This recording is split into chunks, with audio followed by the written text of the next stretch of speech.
This evening, we're going to look at the Khanda, or the 5 aggregates.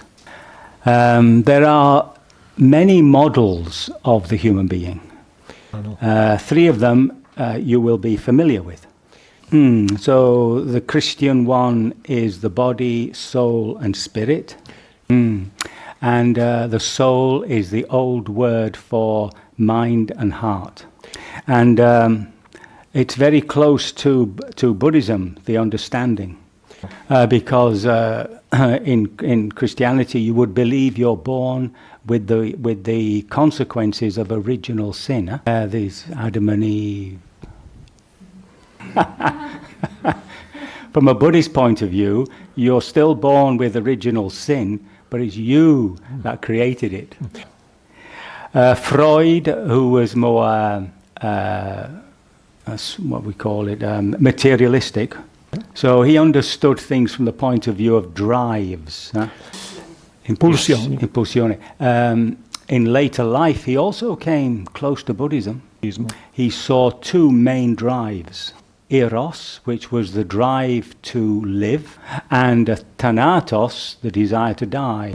And the Buddha says these are our 2 of 3 desires. The other one is sensual pleasure. And in Freud, the id has all these drives, these fierce emotional drives. And the superego was the critic, the one who said, no, don't do that.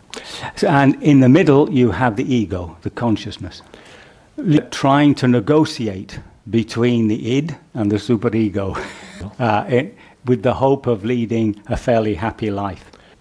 You'll also know a contemporary of Jung and Freud was Assagioli, who created the system of psychosynthesis. And he was one of the early ones who had a spiritual aim, but it's very complicated. Lower unconsciousness, middle unconsciousness, higher unconsciousness, field of consciousness, or consciousness of self or I, self, and collective unconscious.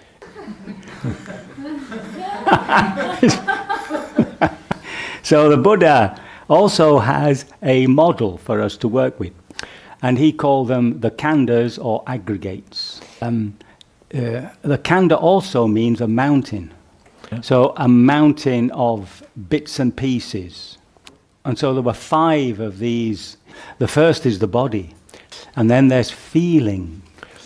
Then there are perceptions, conceptions. And then there are volitional conditionings, or habits. I'll come to that. And finally, consciousness. So if we, first of all, try to investigate the body, rupa. So the first thing is, what do we actually experience of the body? What do we know of the body as a direct experience? Do you know what your liver is doing now? Did you know that the cells on the cornea of your eye change once a week? Did you ever experience that? Did you know that there are 2.4 million new red corpuscles produced? Do you know that there are 2.4 million? Every, ogni, if you know, don't say. But if you don't know, have a guess. 2.4 million red blood corpuscles. Ogni secondo. And they will live for about 3 months. And every minute they go all around the body. See, we say this is my body. Well, what do we mean? Now, there are microbes in the intestines which help us digest. How many? Have a guess. 100 trillion. And if you were to collect them all, how much would they weigh? Have a guess. See? He knew. It's about 1 kilo. So we are carrying 1 kilo of bacteria in our gut all day long and all night. So the question is, when I say this is my body, whose body is it? So really, the Buddha's interest is not in the physical body, but how we relate to the body inside. And he has many exercises to try to correct our relationship to that body. And of course he uses the body as a basis for our meditation. So there's the breath, of course, and of course that's where we experience feelings, sensations. When it comes to mindfulness, he's also asking us to be aware of our posture and all our activities. So the meditation is grounded in the body. But he wants us also to investigate the body from the point of view of the elements. So Louisa mentioned them last night. So fire, earth, fire, water and air. Yeah. And also space. Yeah, sometimes space is put in there. Now, when I came back from a meditation, one of my meditation friends said to me, I don't think these exist. Because he thought that the Buddha was explaining the external physical world. But we know from our science that the basis of the world is, I think is what? Gravity, mass? Yes. What he's saying is that when you go down to your body as a direct experience, you'll come across these basic elements, these basic sensations. And that's what we do when, for instance, we're investigating a pain. So at first, as you know, you have this concept of pain. Right. And remember, we always first deal with the reaction of aversion. Right. Only when we are calm, when we are equanimous with the pain, can we enter into it. And that's when we begin to get in contact with these elements.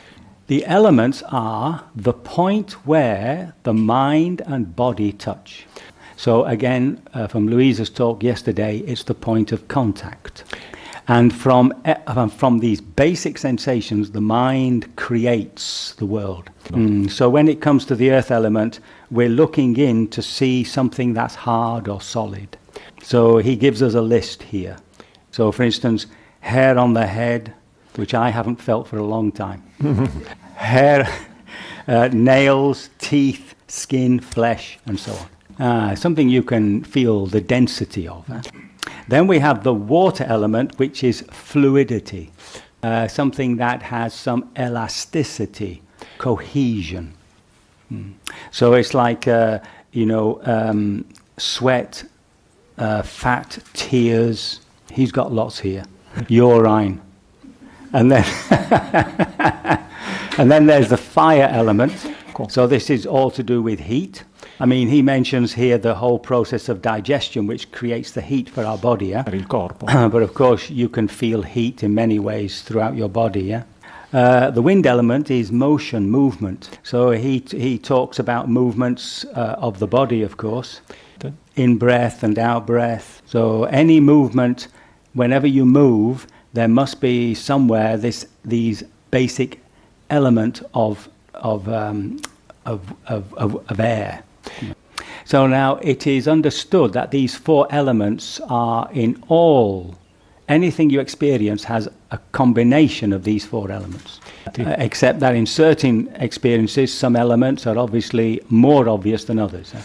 So, for instance, when you're eating, you can feel the solidity of the food. But even in that solidity, if we look closely enough, you'll find the other 3 elements. It's not necessary to see that. What is necessary is to actually see the main element. But sometimes the 2 of them are fairly obvious. So when you feel heated, you can also feel some sort of agitation, some sort of movement. And then finally the space element, which includes all the spaces that are in the body. So that's the understanding of the 4 elements, and the understanding is that this is where the mind touches the body. Everything has a sense of touch.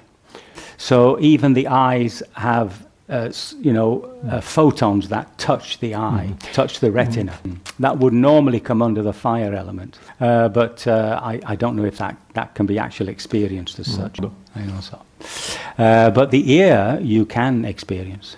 That the actual beginning of a sound is nothing but the touch of air on the eardrum. And it feels, there's no sound. If you were to tap your hand with your finger, it's like that.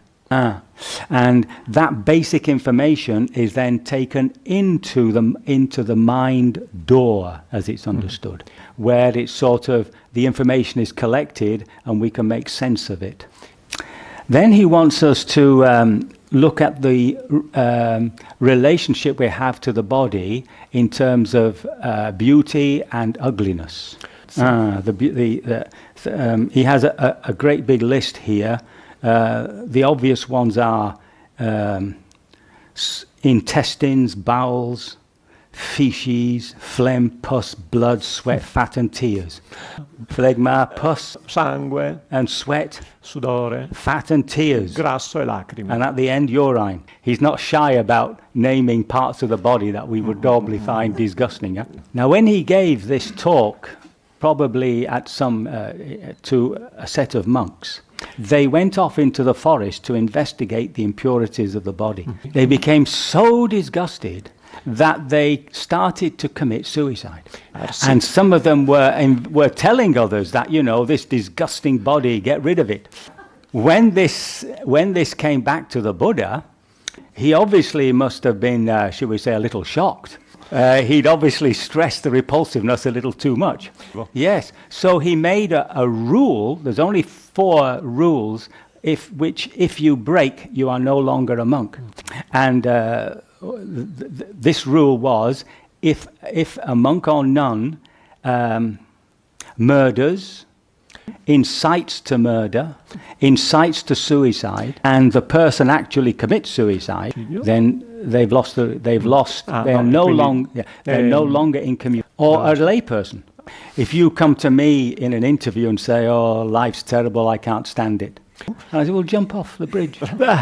See? And you jump. I've lost my rope. So I won't be telling you to.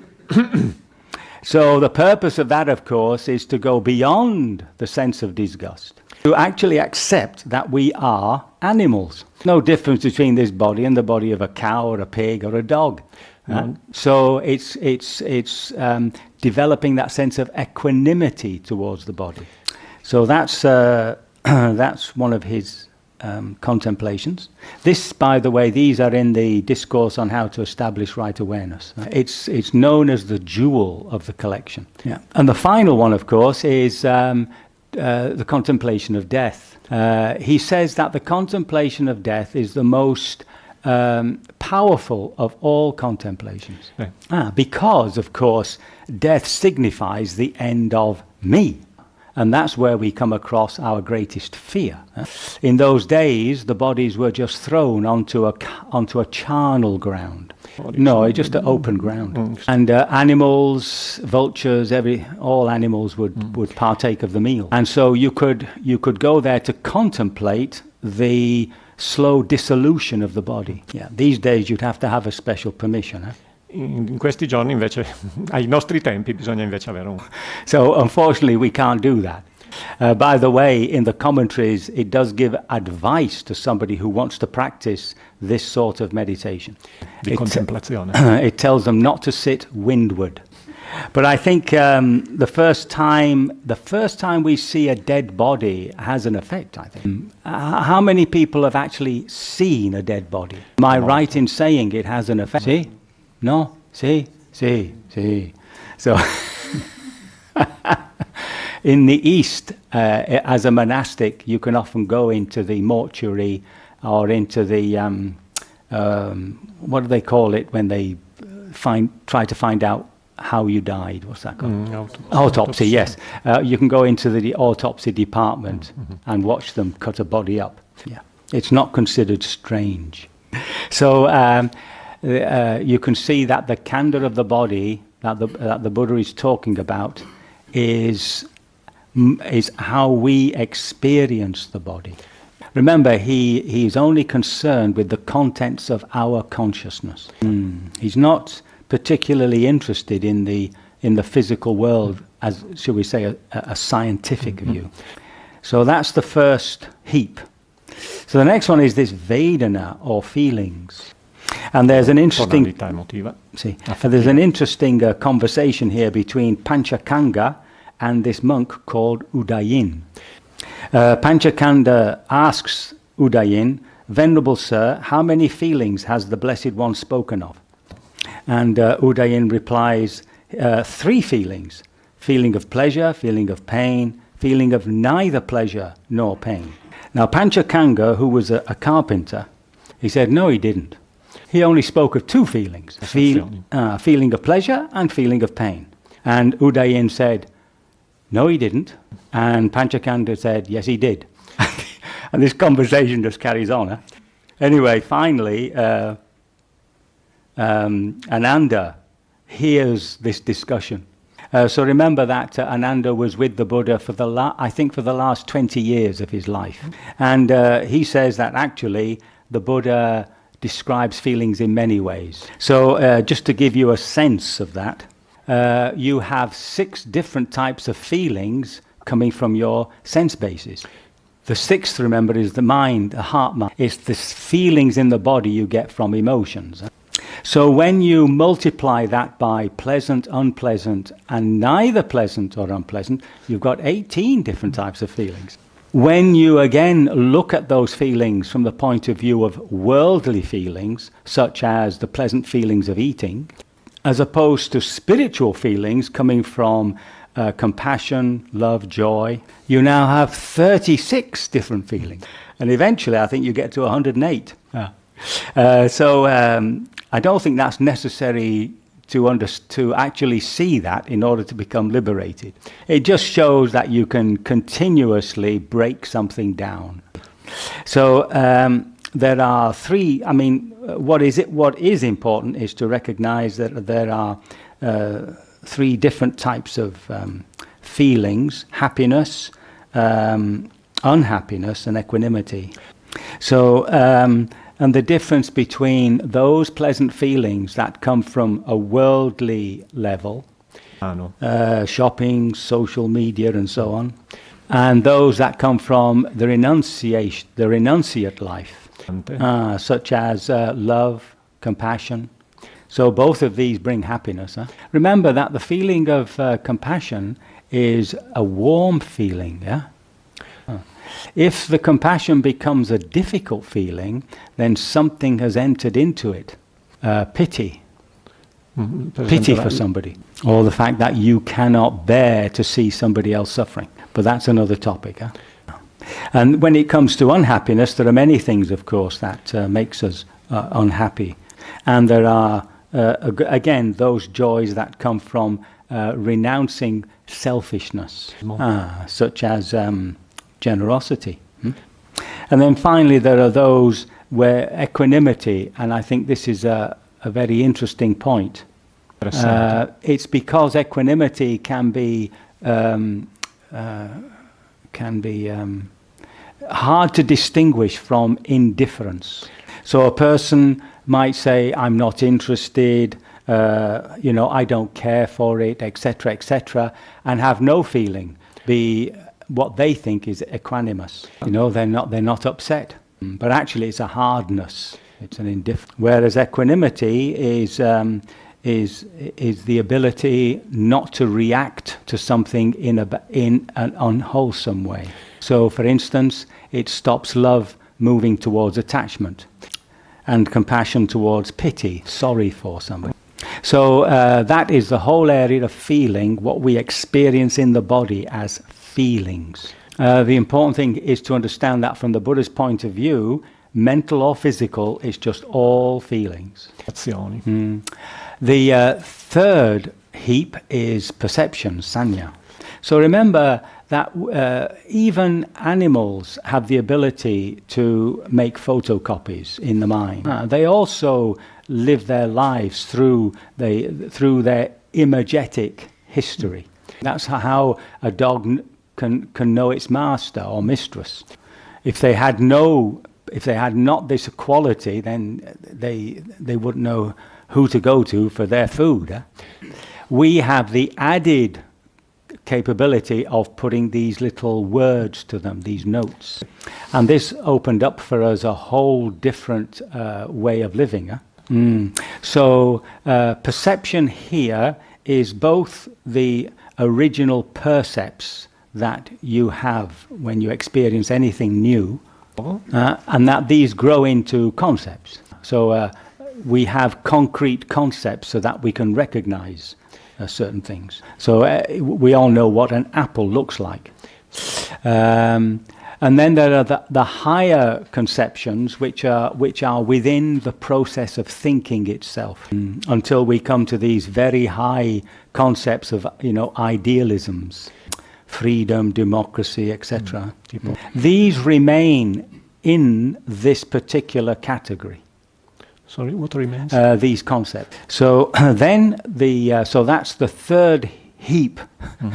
Perceptions, concepts. Yes. The fourth one is the sankhara, and this is the one where the Buddha is telling us that this is what we create. So when it comes to the body, it's a given. So for instance, if I'm colorblind, I will see things differently from somebody who is not colorblind. There's nothing I can do about that. Feelings are given. Whenever you feel angry, you have a hot feeling, and so on. So it's the same with perceptions and concepts.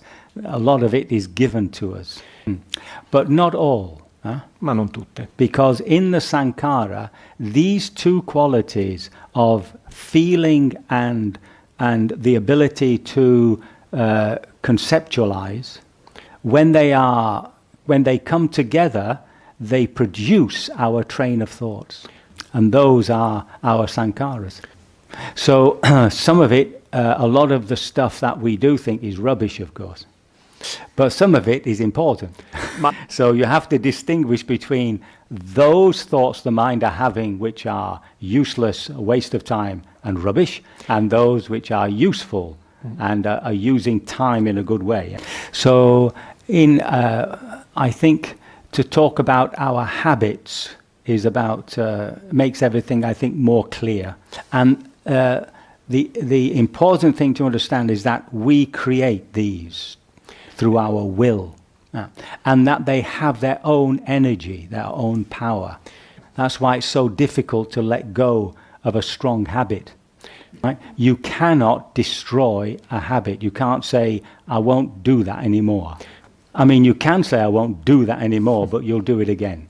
So what we're learning through our meditation is, if we want to get rid of a habit that we see as harmful, we have to let it come up into consciousness and allow it to burn out.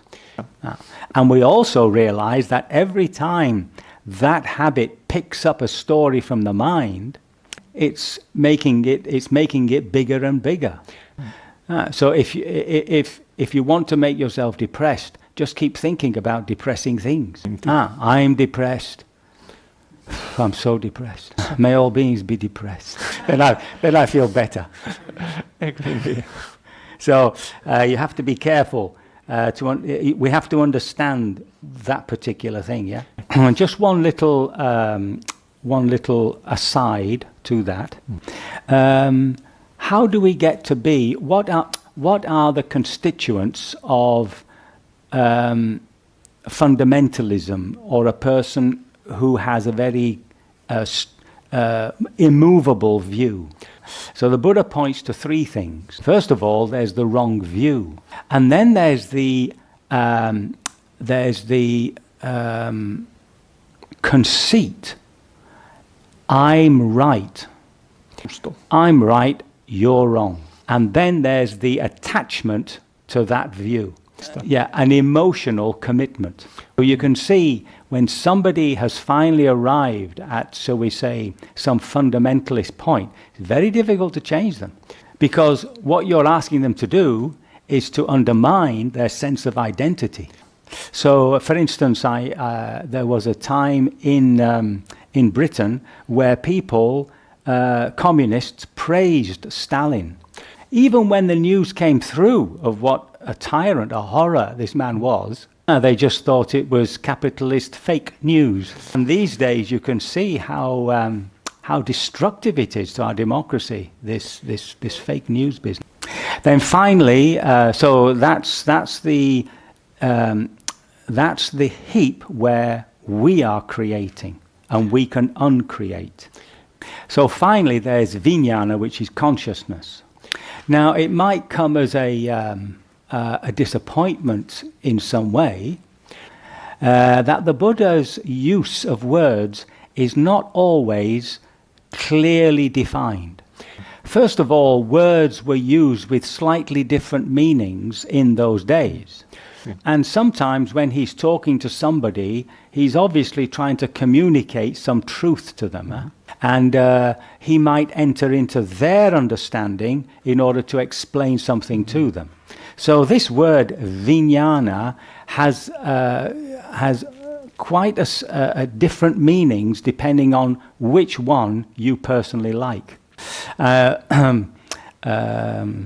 So it's up to you to study the whole process within yourself and come to your own understanding.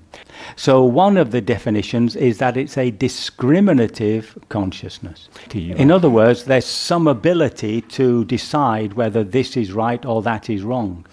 But another definition of consciousness is that it's just a screen, and that this discrimination, etc., is happening within these sankhara. All I can say personally, that's what makes sense to me, that consciousness is simply a screen upon which information arises. And that within that screen, confused into that screen, is this true intelligence we have, this intuitive awareness.